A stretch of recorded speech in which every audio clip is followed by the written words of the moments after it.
stumbling on Hagen. Because circuses, for those of you that don't know a lot about circuses, and I don't pretend to know everything, but in doing my research, they change names quite often. And in changing names, the Hagen-Wallace Circus actually did exist, but that didn't exist until about 1939. And that was after Ringling had purchased the American Circus Corp. Oh, I'm getting ahead.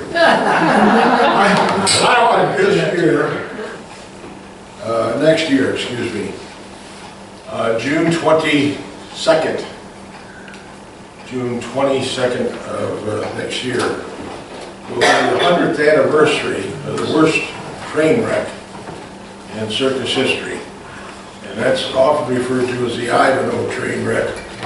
It happened in Hammond, Indiana. What I want to talk to you today about is some of your history that's missing, and maybe we can plug a little bit in for you, and maybe you can help me, because I'm trying to find out more about the circus train wreck that happened here in Durand in 1903.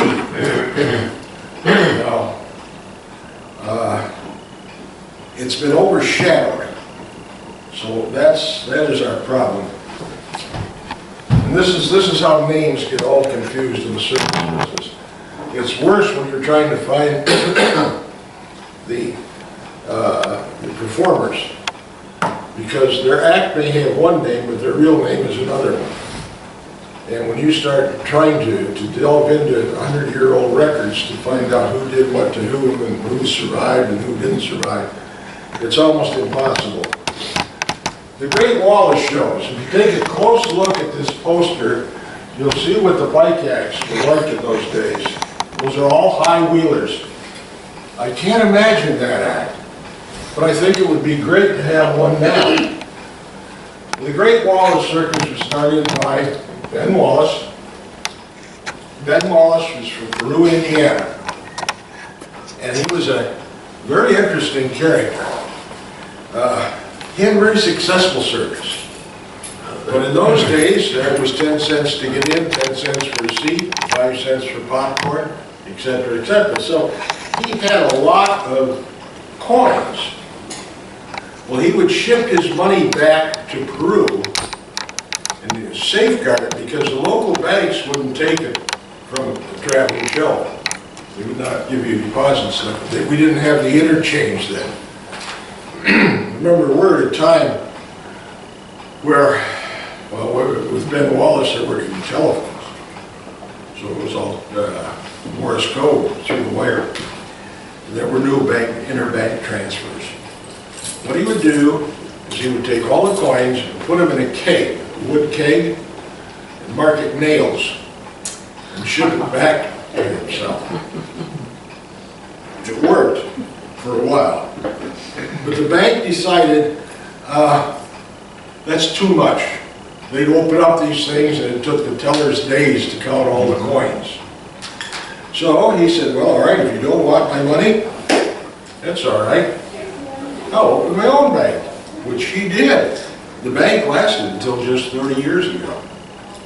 It was the Wabash Valley Trust Company. And it was in business for 80 years. But that was the way Ben Wallace operated. He also started to buy farmland, and he needed barns for the horses and the few elephants he had. He only had, I think, 5 elephants. Next slide. This is just another poster. Now this is about 1900. And Ben Wallace ran a very, what we would call a Sunday school show. By that, they never showed on Sunday. There was nothing risque. This one, I think, belongs to you. And that's why I put it in. I don't know that it does. And here's another tip. If you go into Google and start looking up circus train wrecks, you're going to run into all kinds of misinformation. That's poorly labeled and poorly laid out. But in this wreck, there was, let's see, what were the fatalities?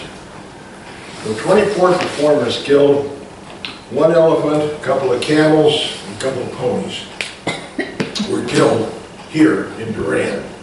The date of that was August 7th, 1903. Well, by 1907, he was traveling with two 30-car trains. Two trains, 30 cars each, that's 60 cars. It was a pretty good sized circus. By the way, ladies, this is a picture of the ladies' dressing room. Conditions did get better for them, but not much as time went on. The dressing room, I'll show you a little later, has a curtain down the middle. WDR, MDR. Women's dressing room, men's dressing room. That was the Clown Valley there. I'm sorry it's not the clearest picture, but that was taken about 1903. And as you can tell, they did believe in a lot of clowns. Having less than 20 clowns on the show was considered sacrilegious. Now, when Ringling finally closed, they had 2. And I consider the fellow family did sacrilegious. Well, along about that time, next slide please, along came a fellow named Carl, next slide, Carl Hagenbeck. Carl had a trained animal show. He had a lot of elephants, a lot of horses, a lot of camels. He had every kind of strange animal that he could get into the country, legally or otherwise. And he exhibited them, more as a menagerie than as performing. Whereas Wallace had a strong, acrobatic, juggling, aerial type show. Well, Wallace wanted the elephants. He wanted the animals. So he made a deal with Hagenbeck. Next slide. We now have the Hagenbeck-Wallace Circus. Train wild animals. Notice that Hagenbeck got top billing, but he wasn't happy because he said, all I sold were the animals. I didn't sell my name. Well, when you look at the contract, he sold everything. So it became the Hagenbeck-Wallace Circus in January of 1907. When he did this, he now had 3 trains of 30 cars each. That's 90 railroad cars. 22 tents, 1,000 employees, 400 of those were artists, so that would mean 600 would be working people. 500 draft horses, 30 elephants, and a payroll of about $7,500 a day. And the working men got $21.50 a week. 21 meals and 50 cents. Yeah, that's 21. And they had to feed all the animals. Huh? And they had to feed all the And animals. had to feed all the animals. May make some people uncomfortable, but the wild animals were usually fed on the horses that dropped during the day. And they're carrying 200 to 300 horses. Wow. Because they had that's draft horses. If a horse went down, the Tigers were in luck that day. This is what the circus would look like in those days. There's the main entrance. Notice the man in the derby hat. This is what the show looked like in 1907. Next one, please. So the man in the derby? Yeah, No big deal. Just no big deal. fashion of the day, right? Fashion of the day. This is a layout later, right about 1920. You got the big top. This is a combination of the dressing top, which remember I said WDR, MDR. The other side would have what we call the working stock. That would be the Liberty horses and ponies and things like that. We're not in the menagerie tent, which is here. This is a sideshow tent. That's the cookhouse, and then all of these small tents around. Down here in this corner is a blacksmith shop. And it's because every day they had a harness maker and they had a blacksmith. There were always horses losing shoes, wagons breaking down, harnesses breaking. All that work had to be done by somebody on the road. This is Ed Ballard. Now Ed Ballard came from, he was what they call a downstater. He came from French Lick or West Baden, which is way down in the southern part of Indiana. At French Lick, which later went, when he got religion, he donated it to the Jesuits to use as a seminary. And they in turn, right around 1960 something, they sold it to Northwood University in Midland. It's one of their campuses, and now it's back trying to be a hotel again. I don't know what they're going to do with it. But anyhow, Ed Ballard was a very interesting man. He put together a combination of two other executives. They put their money together, and they bought the Hagenbeck Wallace Circus because Ben Wallace was ready to retire. He'd been on the road, he was getting older, he had more money than God, and he owned half of the city of Peru, plus about 1,000 acres outside. They had a huge winter quarters on it. Well, Ballard saw the light. He owned two circuses himself. The others each owned one. So they put together what was called the Circus Corporation of America. Now at this time, Hagenbeck Wallace Circus was the largest traveling circus on the road. Barnum did not like that, but they were way ahead of him. This Circus Corporation was headquartered in Peru, Indiana, and it sells Floto Circus, Cole Brothers Circus, Clyde Beatty Circus, L.G. Barnes, John Robinson, Tom Mick Circus, Golden Brothers Circus, Heritage Brothers, Howes London, and of course the Hagenbeck Wallace Show. All winter quartering in Peru, Indiana. That's why Peru claims to be the circus capital of the world, because they had it all there. Now, by controlling all of these shows, you also control the route. The big problem with Ringling and Hagenbeck is they would, what we call day date. They'd be following each other. And they put up these terrible posters, wait for the big one. Now, depending on who went in first. You know, it got to be a real problem. In 1914, that was the last season that the Hagenbeck show stayed in Peru. They moved down to West Baden, but all the other circuses stayed in Peru. And they were all controlled by this American Circus Corporation. Goodbye, Ed. Now here comes Hagenbeck Wallace. It's now the 21st day of June, and it's 1918. That's just a picture of the train arriving at Michigan City, Indiana. Of course, there's going to be a street parade. You remember street parades? Anybody here ever see a circus street parade? The last real big street parade was in 1939. And that was Clyde Beatty Cole Brothers Circus.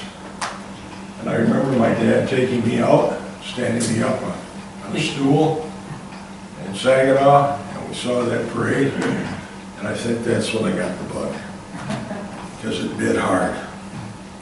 Well, anyhow, moving on, I'm trying to tell this from the viewpoint of an 8-year-old boy in Hammond, Indiana. I know there's a street parade going to be, and aren't I glad I got a free pass? Look at here, June 22nd, 1918. Next slide, please. At 3:55 a.m. in the morning, Michigan Central train is heading into Chicago. The two sections have gone on. the last section of the Pennyback Wallace Circus train had a hot box. And they pulled off onto a siding, but they left 2 cars on the main line. Here comes an empty train. The engineer is reflecting reports. I'm not trying to cast aspersions. He was from Jackson, Michigan. His name, I got it here someplace. It's here. Doesn't really matter. Oh, there it is. Alonzo Sargent. And the fireman was Gustav Klaus. And the brakeman was Oscar Tim. He was from Niles. He actually threw a fusee into the cab from down track trying to stop the train because he had blown through 2 red signals. He'd fallen asleep. He admitted that. He had been up for like 18 hours. And remember, we're at war, 1918. We're at war. The train he was pulling was an empty troop train going to pick up recruits. Okay? So it's real easy 100 years later to say it's his fault, he fell asleep. No, there's a lot of blame to go around on this one. That plus the fact that there were no cell phones, there was no radio communications, there was no way of letting everybody know what's going on. Excuse me.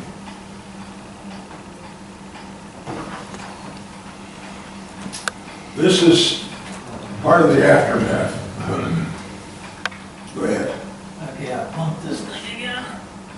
There we go, you did that. I don't know how I do that. More pictures. 85 people were killed. 150 additional were injured. No livestock was injured.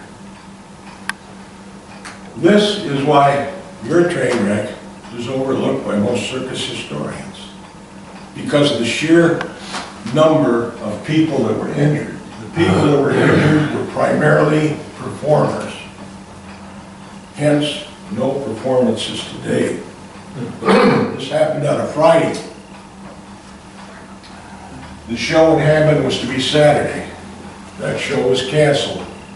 Remember, they don't work on Sunday. Monday show was to be someplace north of Milwaukee, north of Chicago, just over the line. On Tuesday, they opened with a brand new big top. I'll get to that in a moment, in Beloit. And they did a full performance, but there were a lot of bandages. There wasn't one act that was complete. Everybody lost somebody. Ballard had ordered a brand new big top to be used in Hammond, which was delivered there. They made a decision, and he took, what they did, there's no social security numbers. There's no such thing as fingerprinting these people. Nobody knows their true names. I mean, you come on as a working man out of circus in those days, say you're from Cincinnati, and your name is Joe, so you became Cincy Joe, or just Cincy. You came from Detroit, you'd probably be Purple Gang Henry or something like that. Nicknames, no real names, no real family names. The worst possible thing that can happen here was to a clown. His name is Joe Coyle. Joe was a young man, he had a young family, he had a young son, about 6, 7 years old, and his wife, they hadn't been together all summer, and he begged Ballard to allow them to ride on the train, because the lady, one of the seamstresses, was going on to Chicago by car. She wasn't going to need her sleeper, and they finally said, okay, that was against all the rules of the road. But he let them ride on the train. Both the boy and the wife were killed. Wow. And he went out of his mind. Quite literally. Quite literally. I've never been able to find out what happened to him afterwards. He kept saying in amusement business, or Billboard magazine today,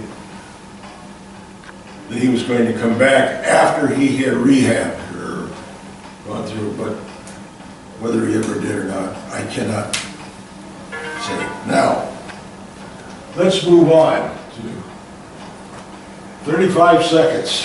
That's them taking the engine that ran into it. The other problem with this, now there were several problems. First of all, these cars were all made of wood.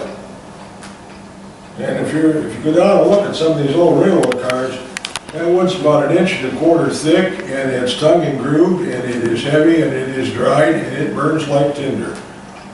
The second problem was that the lighting in those cars, kerosene lanterns. The third problem was where they had the wreck, there was no water. No water source. Any water they got came out of the engine, out of the boiler, the tender, and they brought in a milk truck full of water eventually. By that time, everything was gone. These are people that were walking the track. They're looking for bodies in the sides. And that gave rise to a rumor that went around that we buried people in the siding there. Didn't happen. We did find injured people there who had been thrown from the train. Excellent. Anybody old enough to remember a hearse like that? Those crafty old devils, it was a party, actually a party bus. You just put the fancy lanterns on it, hung a black drape across the window, and that was a hearse.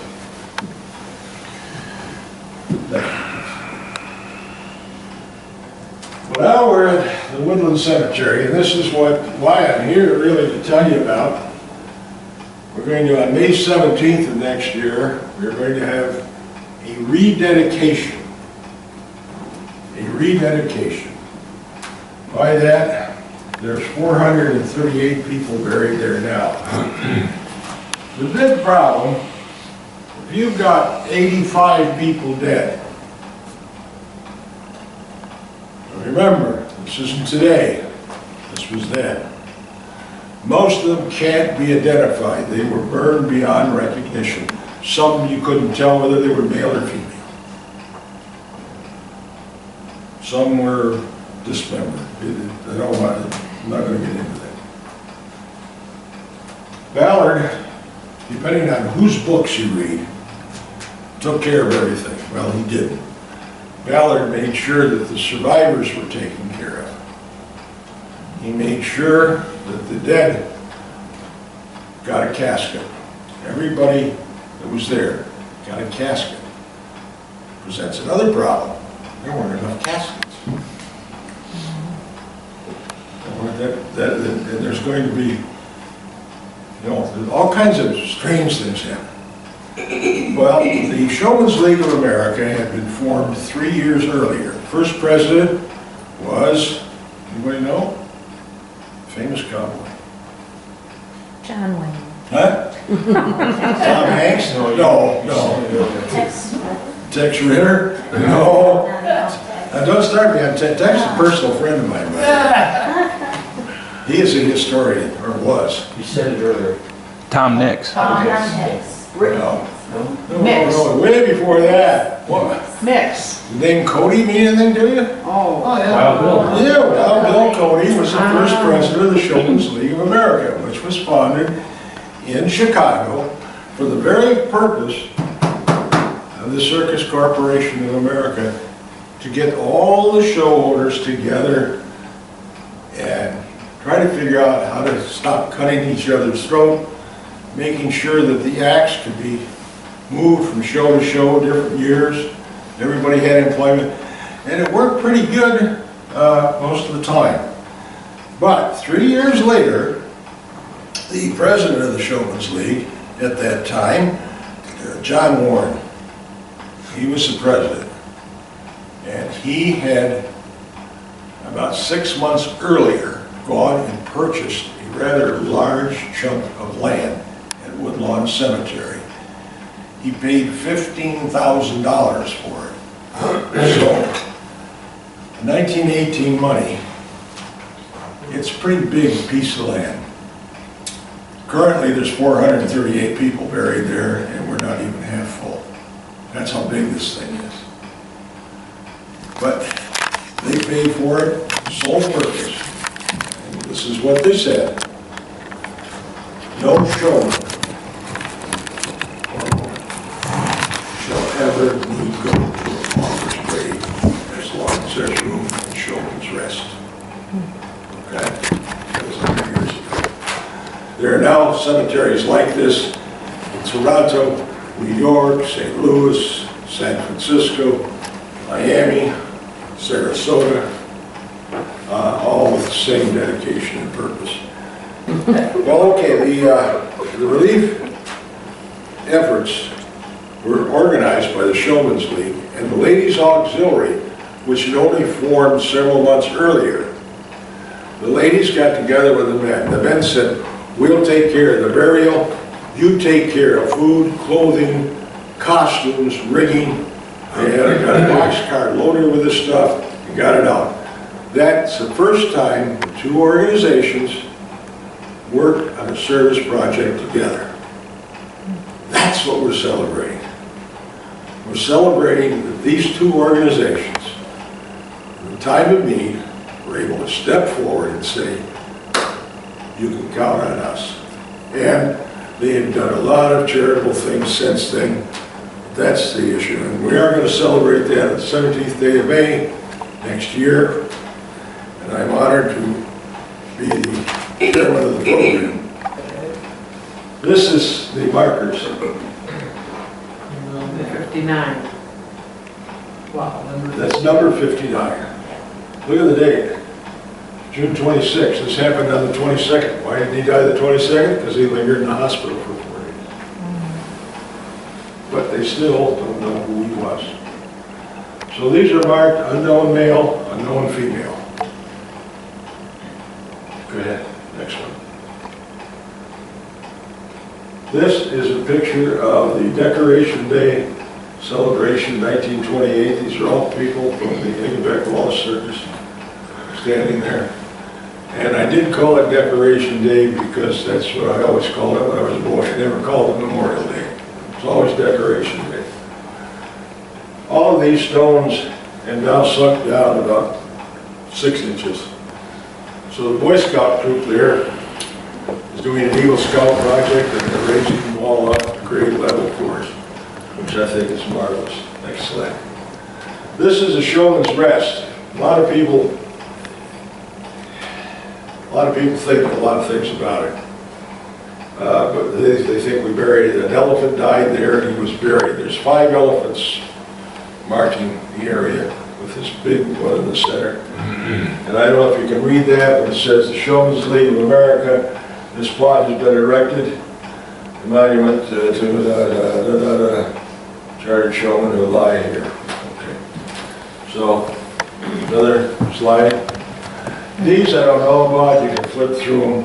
Again, they don't make a lot of sense because there were no titles to them when I pulled them up. They may or may not be from that accident. Yes, they may be from this accident. We don't know. Train accidents on circuses were not uncommon. There were a lot of derailments in the early 1900s. That's before the braking system and the Timken roller bearings came in. A lot of hot boxes. There were just a lot of problems with the. And you also have to remember that the circus train is not on a regular schedule.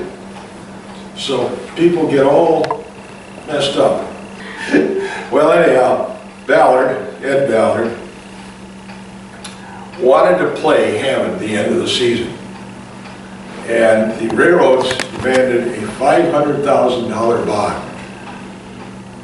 before they would move him into the Hammond area. So they didn't play it. They didn't play it for 10 years.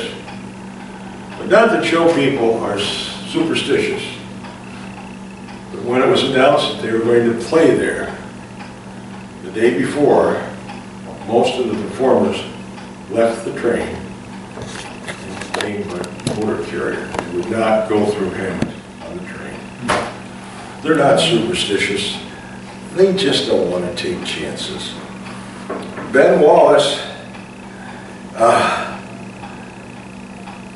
September 9th, 1929, he had aggravated John Ringling, who was a very wealthy man, to the point where he decided that he had to do something with these upstarts. So he bought the entire Circus Corporation of America. I don't have the amount of money, but it was a lot of money because of all those titles I gave you earlier. Then what happened? 1929, started the Depression. And John Ringling, who was a very wealthy man, and all that property down in Sarasota, if you're ever down there where the Circus Museum is, his home sits there. When he died, he had $300 in the bank. Because he lost his shirt. Ed Ballard didn't do much better because in 1936, remember I said he had a casino and stuff? He was in Hot Springs, Arkansas. See if we can connect the dots. There's a knock on his door, apparently. I don't know that that's what happened, but that's what the police report says. He opened the door, and a young fellow by the name of Armstrong shot him dead. This young fellow was from Detroit, Michigan. Shortly thereafter, he committed suicide. There's a book called A Strange Color. Read it. It's about the Purple Gang. Somehow, that casino that he owned, somehow, there has to be a connection there with bad booze, good booze, I don't know. But that's the earmarks of a Purple Gang hit. They get a yucca up and coming to do the actual work. He goes back, reports to his boss, it's done, he's got bang, shoots him. Folks, I hate to say it, but I'm done. Unless